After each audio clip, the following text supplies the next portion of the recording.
অনন্য অনুসন্ধান, উত্তরের খোঁজ, সেই নিরলস গবেষণার এই স্বীকৃতি এ শহরের 5 বিজ্ঞানীকে।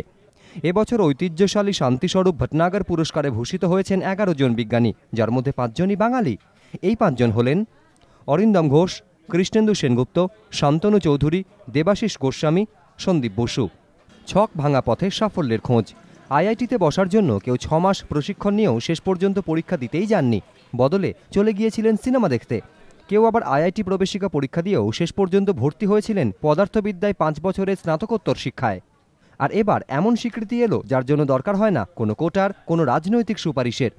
যে পুরস্কারের জন্য শুধুই প্রয়োজন মেধা আর একাগ্রতার। জয়েন্ট পালিয়ে সিনেমা দেখতে যাওয়ার জন্য সেই ঘটনার 25 বছর পর এক অনন্য স্বীকৃতি পেলেন অধ্যাপক শান্তনু চৌধুরী। শান্তিস্বরূপ ভটনাগর পুরস্কার। অপরদিকে পদার্থবিদ্যায় স্নাতকোত্তর এবং গবেষণার স্বীকৃতিস্বরূপ ভটনাগর পুরস্কার পেলেন Indian association for cultivation of সায়েন্সের তাত্ত্বিক পদার্থবিদ্যা বিভাগের গবেষক কৃষ্ণেন্দু সেনগুপ্ত।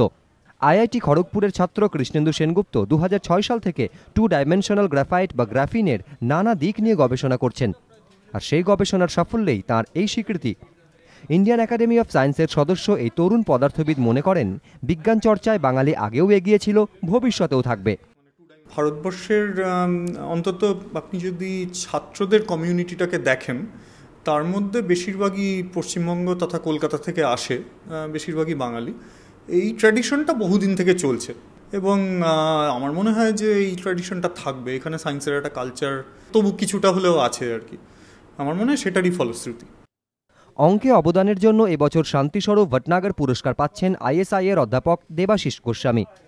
মাধ্যমিকে প্রথম এবং উচ্চ মাধ্যমিকে চতুর্থ স্থানাধিকারী দেবাশিস দিল্লির ইন্ডিয়ান স্ট্যাটিস্টিক্যাল ইনস্টিটিউট থেকে সংখ্যাতত্ত্বে স্নাতকোত্তর, পিএইচডিও সেখান থেকেই। জার্মানির বন বিশ্ববিদ্যালয় এবং ইতালির ত্রিয়েস্তা বিশ্ববিদ্যালয় থেকে পোস্ট ডক্টরাল করেছেন দেবাশিস গোস্বামী।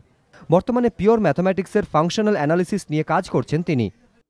অবশ্যই এটা আনন্দের এবং এটা একটা স্বীকৃতি, আমার কাজের সামগ্রিক কাজের একটা স্বীকৃতি, যে আমার যে বিজ্ঞানী মহোদয়ের কাছে, যেটা একটা বিরাট বড় সম্মান এবং স্বীকৃতি।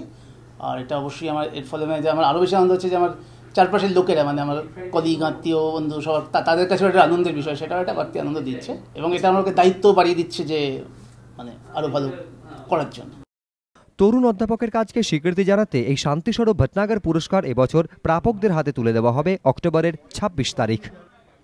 রাজর্ষি দত্তগুপ্ত ও ময়ূখ ঠাকুর চক্রবর্তী, এবিপি আনন্দ, কলকাতা।